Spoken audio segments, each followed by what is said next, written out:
Les violences au sein du couple et leurs conséquences. Dans ce clip, nous allons découvrir les mécanismes et les conséquences des violences au sein du couple.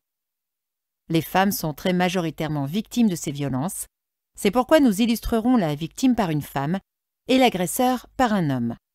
Toutefois, ces mécanismes et conséquences sont les mêmes pour une victime masculine.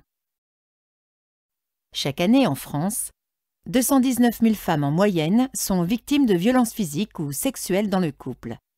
En 2017, 130 femmes ont été tuées par leur conjoint ou ex-conjoint et 25 enfants ont été tués dans le cadre de violences au sein du couple parental. Les hommes peuvent également être victimes de violences au sein du couple, mais dans des proportions moindres. En 2017, 21 hommes sont décédés dans le cadre de violences au sein du couple. Plus de la moitié étaient eux-mêmes auteurs de violences. Chaque année en moyenne, 94 000 femmes sont victimes de viol ou de tentatives de viol. Dans 47% des cas, l'agresseur est le conjoint ou l'ex-conjoint de la victime. Contrairement à certains stéréotypes, ces violences faites aux femmes touchent tous les milieux sociaux, toutes les générations et tous les territoires. Il n'existe pas de profil type de l'agresseur. Dans la très grande majorité des situations, il est conscient des actes qu'il commet et en porte la responsabilité. Aucun comportement, aucune parole ni aucune tenue ne justifie les violences.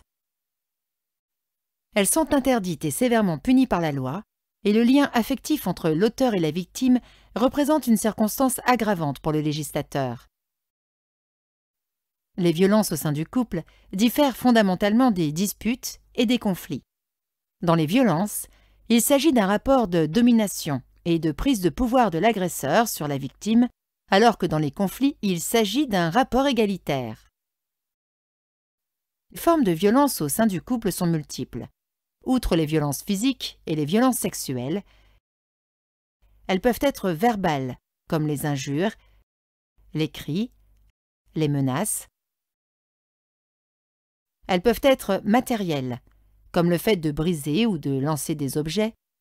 Elles peuvent être économiques ou administratives, comme le fait de priver une femme de moyens de paiement ou de lui confisquer des documents, tels que la pièce d'identité ou la carte vitale. Elles peuvent viser la parentalité. La mère se voit alors dévalorisée auprès de ses enfants ou subit des menaces concernant la garde.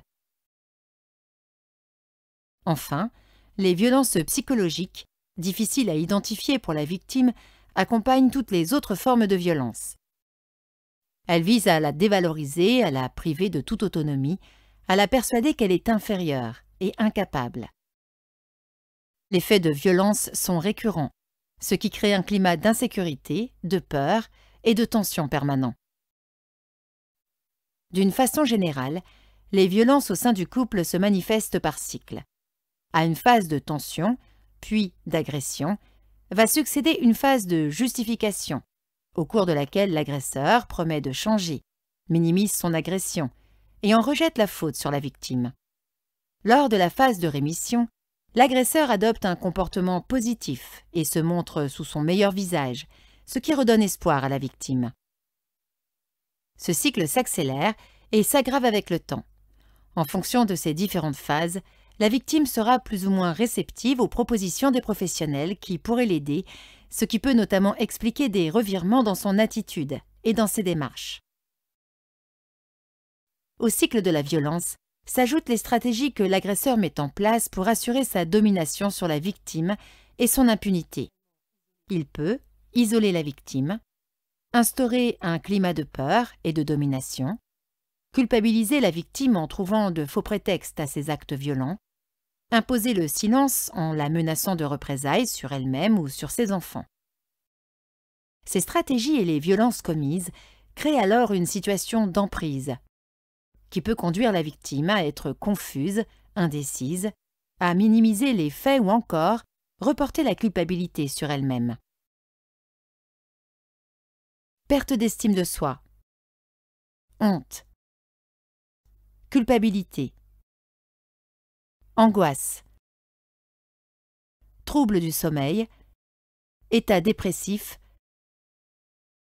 douleurs chroniques, Conduite addictive. Les conséquences physiques, psychologiques et sociales des violences au sein du couple sont multiples et destructrices pour la victime. Les enfants sont également victimes des violences au sein du couple, qu'ils assistent ou non aux scènes de violence. Elles ont des répercussions graves, troubles du développement sur le plan comportemental ou des apprentissages, ou encore banalisation et reproduction de la violence dans leur rapport aux autres. Les enfants sont aussi souvent instrumentalisés par le parent violent. Mieux comprendre les violences au sein du couple vous permettra de mieux repérer les victimes et d'agir pour les aider. Pour plus d'informations, des outils et documents, courts-métrages, livrets pédagogiques, chiffres clés, sont disponibles sur le site gouvernemental arrêtonslesviolences.gouv.fr.